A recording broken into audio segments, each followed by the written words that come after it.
Once upon a time, Vicki was trapped by the curse of her thoughts.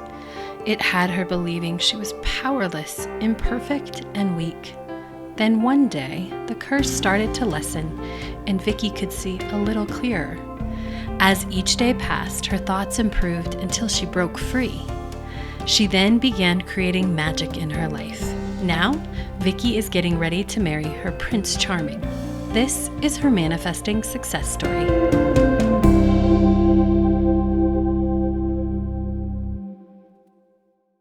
Hello and welcome to this episode. I am your host, Cassie Parks, and I am back for another chapter in her manifesting success story with Vicki Pace. Welcome, Vicki. Hi, welcome. Thank you for having me. I'm not hosting my own podcast yet. Not yet, but soon. Yes. Yeah. I love it. I'm excited. For listeners, we're recording this on July 19th, 2022. This episode is going to be all about power and worth. And then we're going to dive into some other law of attraction stuff and awesomeness in the next episode. But really a cool growth opportunity as well as understanding about power and worth came up for Vicki recently. And I want you all to have the opportunity to hear us break down that story and what happens, because so often you're going to find you've probably been in a situation like Vicki, which we'll talk about, where you totally think it's something else. So if you're wanting to know about power and worth and just really stepping in, then this is the episode for you. Let's just jump in, Vicki. So let's start at the beginning. I was debating where to start this story, but let's just start with the decision around your birthday. Let's start there. So my birthday fell on a Monday, and I decided I wanted to celebrate it the whole weekend, like the Saturday, Sunday leading up to it. Mm-hmm.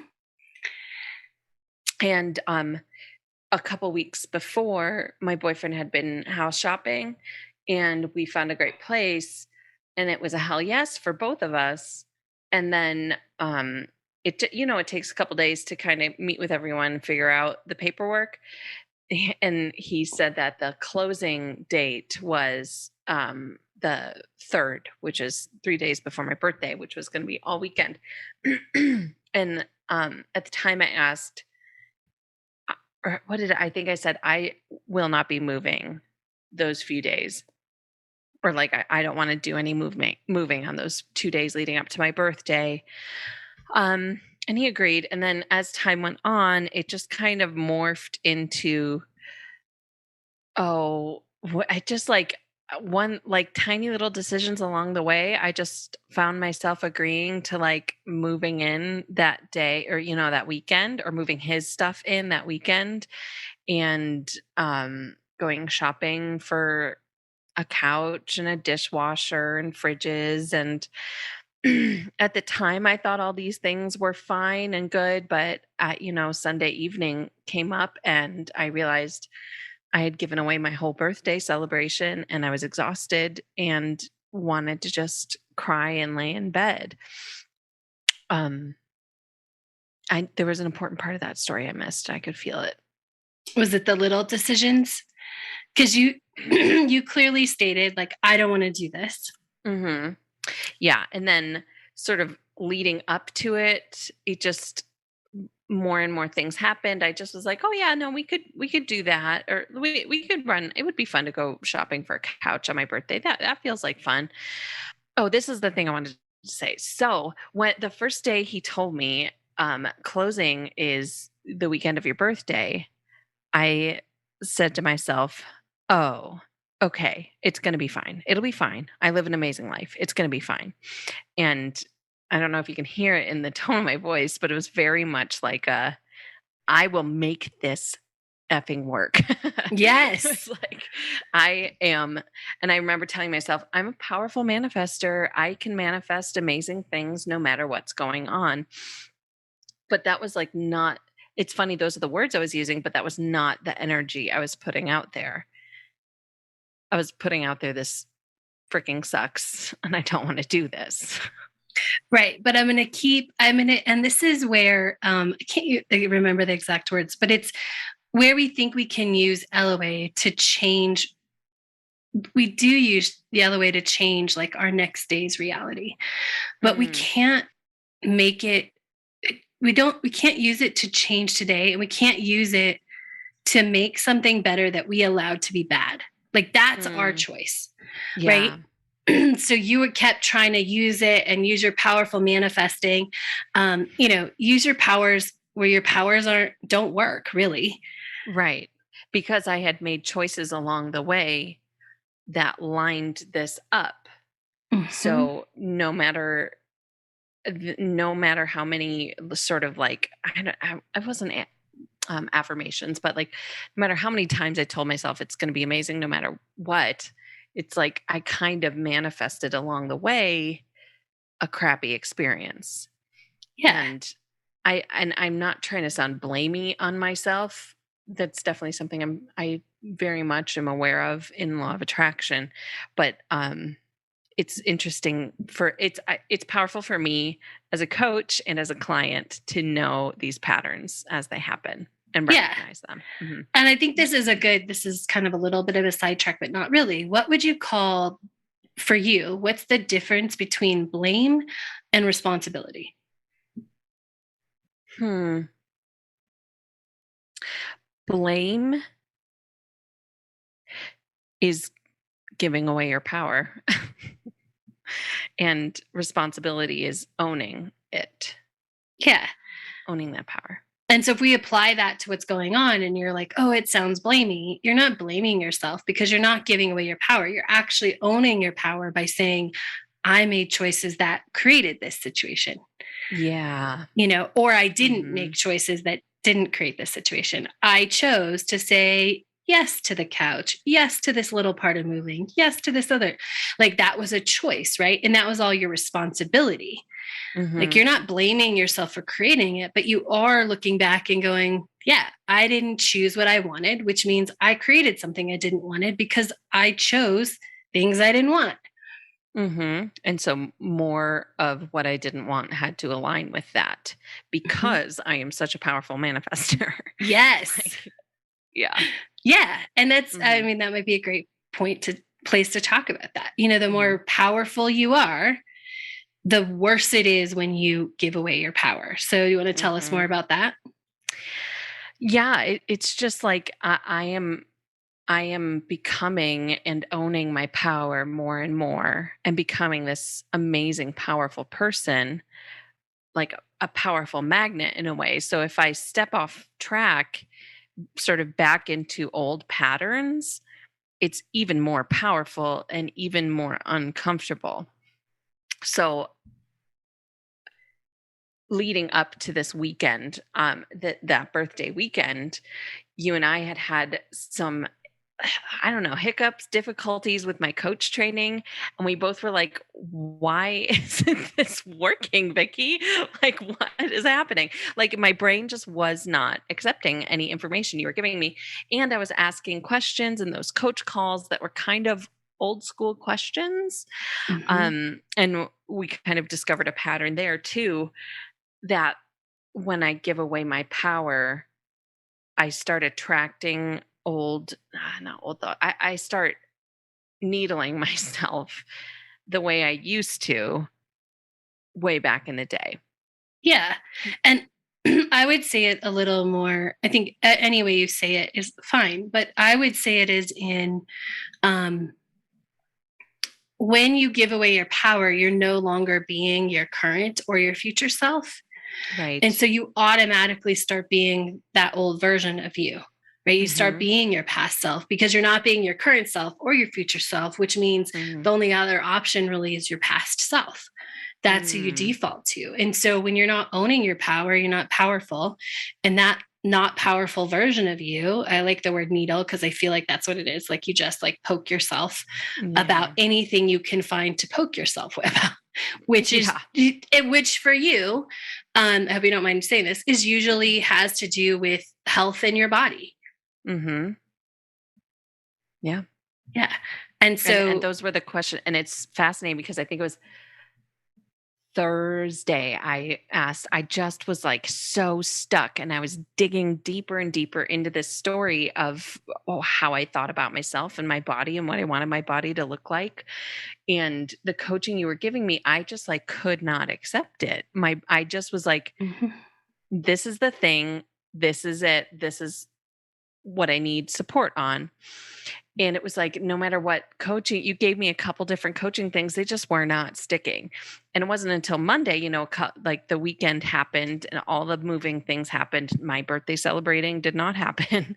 And Monday we had our call. And that was when we both had the aha of like, when I give away my power, these are things that I do to myself.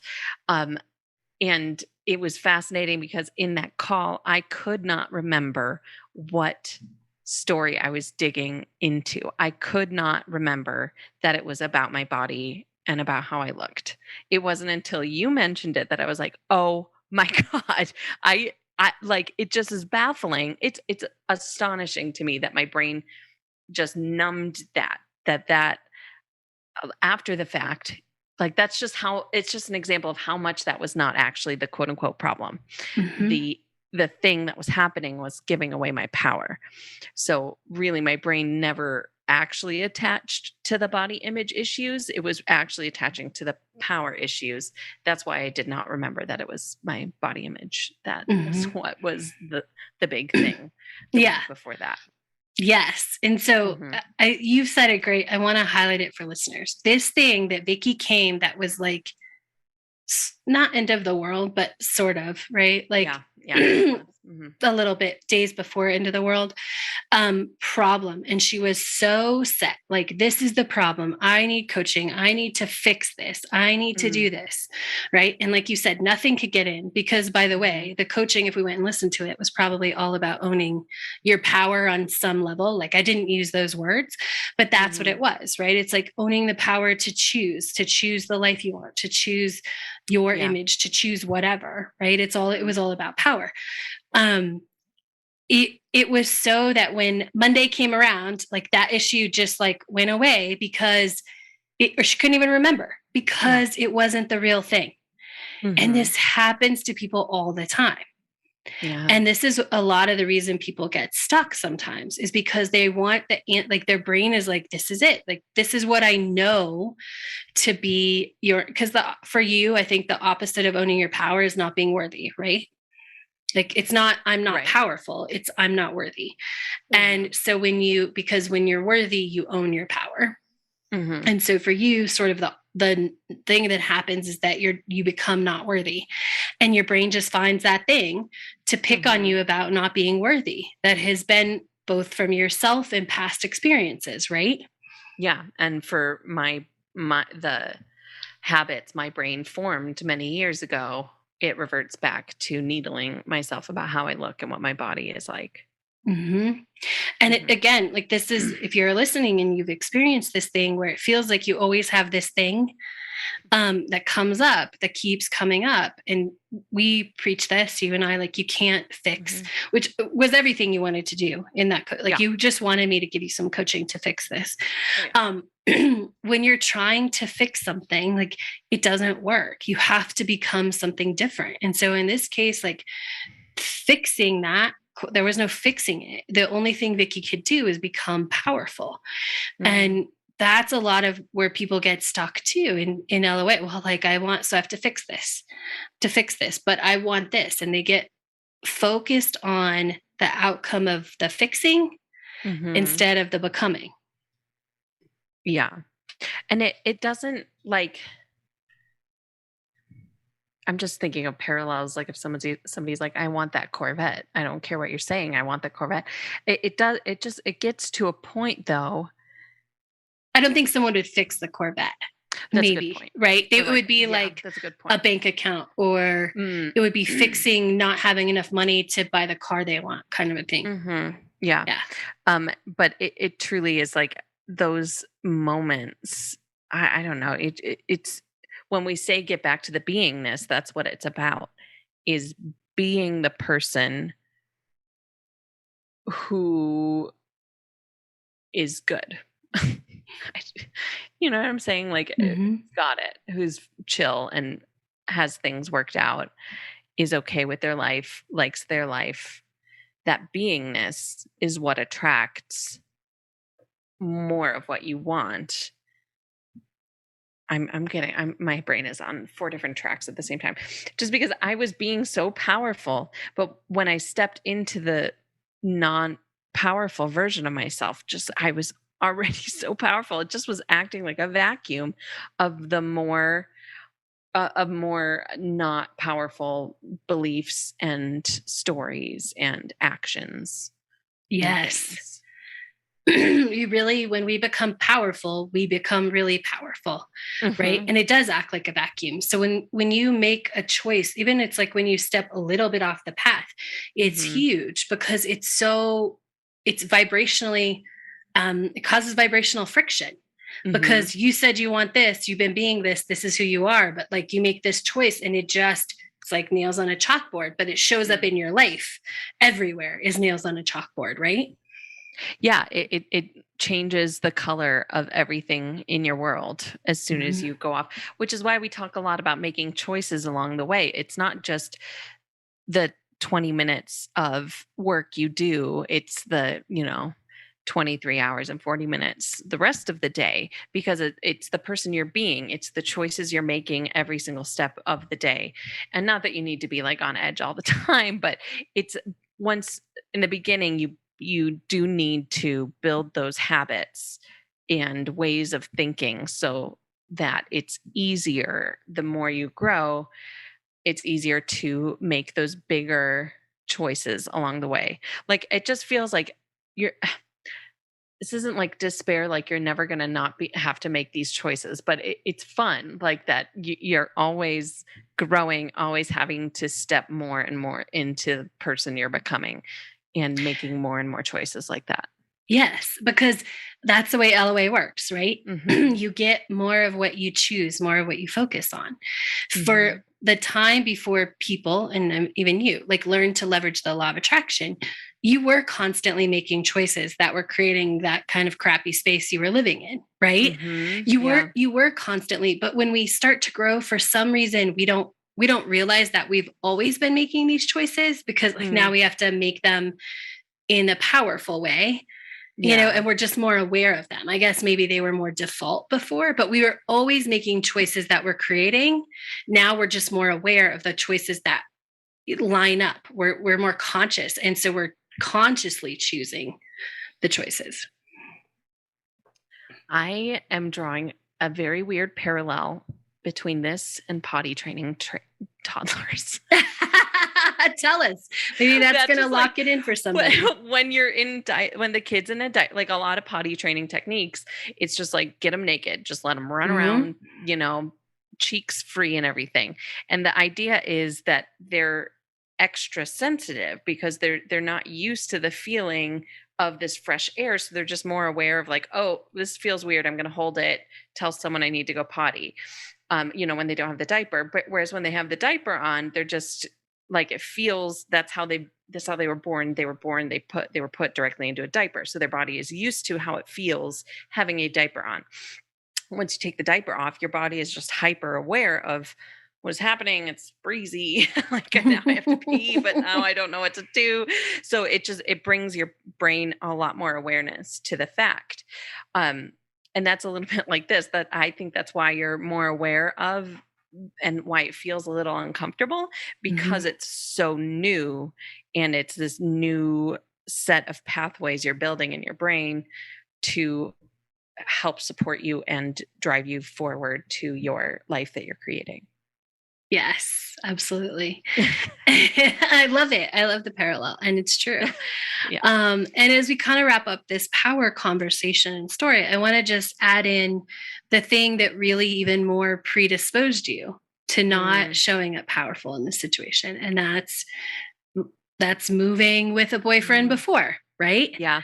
Yeah. Yeah. Because when I showed up in the past for moving in with a boyfriend and also moving with a boyfriend, those experiences in the past, um, I moved through those a lot differently than I'm moving through them now. Um, Mhm. and so as this move was coming up, it's like my brain had already built pathways to behave a certain way because I had behaved that way before in the past. Which So was be super powerful or not really powerful. not really powerful. Yeah. And through our call yesterday, discovering that I was doing that to keep the waters smooth, not Mhm. to not rock the boat. And now I'm discovering owning my power sometimes rocks the boat and Yes. learning that that's okay. That's where we're ending. Yeah. Mic drop. Oh my gosh. If I Yeah. would have been ready, yes, I would have hit end. Will you say that one more time for listeners? When I was giving away my power, it was to keep the waters smooth, to not rock the boat. And now I have learned that owning my power sometimes rocks the boat, and that's okay. Yes. Mhm. Yay. Yeah. Thank you, Vicki, for sharing this chapter of your manifesting success story with us. Thank you for having me. And we'll be back with more in this moment, this chapter of Vicki's journey next week. The telling of stories is so powerful, both to the person telling it and the person receiving it. Since 30,000 BC, we as humans have told stories to teach and guide. And now we, with Manifesting Success Stories, hope to inspire you to what is possible in your own life. If you want more manifesting success, go to moremanifestingsuccess.com, where you'll find links to anything we've talked about on the show. Thank you for joining us today, and remember, you have the power to write your own happy ever after.